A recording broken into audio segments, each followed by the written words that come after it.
झारखंड में एक बार फिर सत्ता की चाबी हासिल करने के बाद हेमंत सोरेन 28 नवंबर को मुख्यमंत्री पद की शपथ ले सकते हैं। हेमंत सोरेन के आवास पर इंडिया गठबंधन के विधायकों की बैठक हुई, जिसमें उन्हें विधायक दल का नेता चुना गया। इसके बाद वो राजभवन गए और सरकार बनाने का दावा पेश किया। इसके बाद 28 नवंबर को शपथ ग्रहण कार्यक्रम का आयोजन होगा।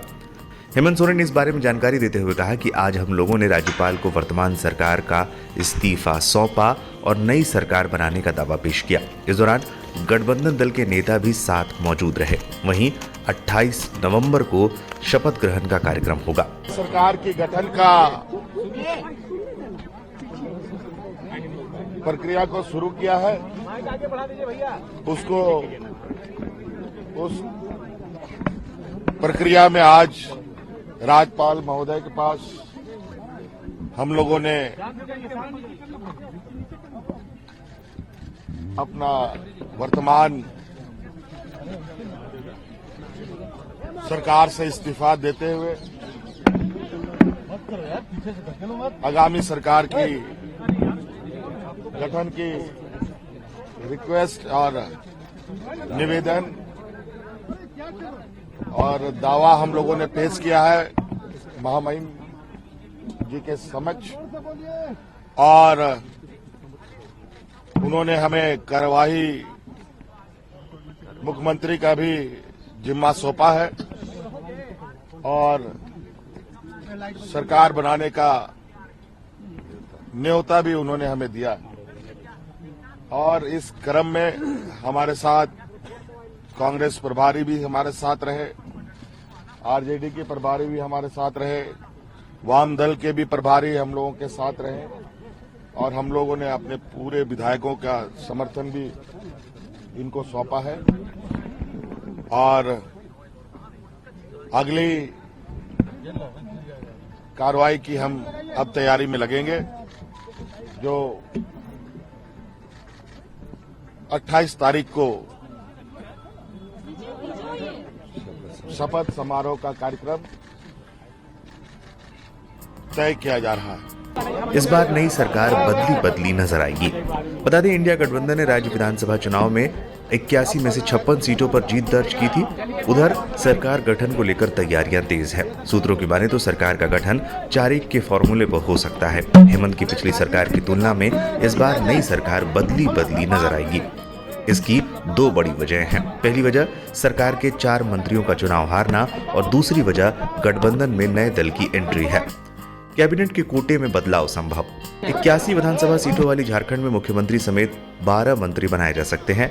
पिछली बार मुख्यमंत्री और 6 मंत्री पद जेएमएम को, 4 मंत्री पद कांग्रेस को और 1 मंत्री पद आरजेडी को मिला था। झारखंड में पिछली बार 4 विधायकों पर 1 मंत्री पद रखा गया था। इस फॉर्मूले की वजह से कांग्रेस को 4 और जेएमएम को 7 पद मिले थे। आरजेडी को 1 मंत्री पद दिया गया था। इस बार सीटों की संख्या में बदलाव हुआ है। कहा जा रहा है कि इस बार 1 मंत्री पद के लिए करीब 5 विधायकों का समर्थन चाहिए। इस लिहाज से कांग्रेस के कोटे में मंत्री पद की संख्या घट सकती है। कांग्रेस के पास 16 विधायक है। जेएमएम ने 34 सीटों पर जीत हासिल की है। चर्चा ये भी है कि माले को एडजस्ट करने के लिए जेएमएम कांग्रेस को डिप्टी स्पीकर का पद दे सकती है। पिछली बार ये पद रिक्त ही रह गया था। हेमंत सोरेन सरकार के 4 मंत्री हार गए चुनाव। हेमंत सोरेन सरकार के 4 मंत्री मिथिलेश ठाकुर, बैद्यनाथ राम, बेबी देवी और बन्ना गुप्ता चुनाव हार गए। मिथिलेश, बैद्यनाथ और बेबी देवी जेएमएम कोटे से मंत्री थे तो बन्ना कांग्रेस कोटे से। वहीं आरजेडी कोटे से मंत्री सत्यानंद भोक्ता इस बार चुनाव से दूर रहे। उनकी बहू भी चुनाव हार गई। ऐसे में कहा जा रहा है कि आरजेडी कोटे से किसी नए चेहरे को मंत्रिमंडल में जगह मिल सकती है। महिला और युवा चेहरों को मिलेगी तरजीह। हेमंत सोरेन की पिछली सरकार में सिर्फ 2 महिला मंत्री थी। कहा जा रहा है कि इस बार इसमें बढ़ोतरी हो सकती है। महागठबंधन की तरफ से 8 महिला विधायक चुनी गई हैं। सरकार में युवाओं को भी इस बार तरजीह मिलने की बात कही जा रही है। हेमंत कैबिनेट में कांग्रेस ने 1 अल्पसंख्यक, 1 आदिवासी, 1 स्वर्ण और 1 ओबीसी को मंत्री बनाया था। हेमंत की पार्टी ने 3 आदिवासी, 1 दलित, 1 स्वर्ण और 1 ओबीसी को कैबिनेट में जगह दी थी। आरजेडी कोटे से 1 दलित को कैबिनेट में जगह मिली थी। ऑलरेडी जैसे हमारी अपनी लेजिस्लेटिव पार्टी की मीटिंग हुई थी और उसमें प्रस्ताव पास हुआ, सीएलपी लीडर चुनने के लिए कांग्रेस प्रेसिडेंट को भेजा गया और उसके बाद शेड्यूल में ही थी कि सारी गठबंधन की पार्टीज के विधायक वहां रहेंगे और अपना अपना सपोर्ट का लेटर तैयार करेंगे सिग्नेचर के साथ और वो हेमंत सोरेन जी को देंगे और साइमल्टेनियसली पहले हेमंत सोरेन जी को हम सब लोगों ने आज अपने गठबंधन का फिर से एक बार लीडर चुना है और उसके बाद अपना सपोर्ट दिया है ताकि वो फैसिलिटेट हो राजभवन में जा सके। तो वही हुआ। उसके बाद उन्होंने राजभवन टाइम मांगा और 4 बजे का टाइम हुआ। वहां उन्होंने अपना इस्तीफा दिया पिछले टर्म का और उसके पर गवर्नर साहब ने उनको इस्तीफा एक्सेप्ट करते हुए कहा कि अगली व्यवस्था होने तक आप कार्यवाहक सीएम बने रहेंगे। उसके बाद में उन्होंने अपना दावा दिया नई सरकार बनाने का अपने 56 एमएलएज के सपोर्ट पर और सारे गठबंधन के साथियों को इंट्रोड्यूस किया।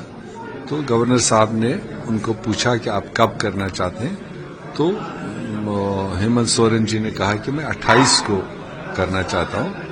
तो अकॉर्डिंगली वो 28 तारीख का डेट सुबह 11 बजे के आसपास का फिक्स हुआ ताकि जितना जल्द हो सके सरकार अपना काम संभाले और लोगों की खिदमत करे। सर, चूंकि अब सरकार के आप लोग पार्टी में रहेंगे, 28 तारीख को सेरेमनी भी होगी, तो कौन कौन से लीडर्स को लाएंगे, तैयारी कर रहे हैं, कौन कौन से बड़े लीडर्स आ सकते हैं, क्या इसकी तैयारी हुई है? मुझे लगता है कि अब इसके बाद में उन्होंने क्या डिजाइन बनाया होगा, निकलते निकलते अभी शायद वो पार्ट डिसाइड करेंगे पहले और उसके बाद उनका क्या डिजाइन हो। जैसे पहली बार उन्होंने ओथ लिया था 19 में, शायद तकरीबन वही डिजाइन। इनविटेशन तो भेजेंगे ही, फिर अवेलेबल कौन कौन होंगे तो वो उनके पास कंफर्मेशन आएगा और वो 28 को ही पता चलेगा कि कौन कौन लोग मौजूद हैं। तमाम लीडर्स को बुलाया जा सकता है। हाँ, मुझे लगता है कि लालू प्रसाद जी से लेकर सोनिया जी से लेकर खरगे जी, राहुल जी, ये सब जाएंगे और भी जो सीपीआईएमएल के लोग हैं उनको जाएगा।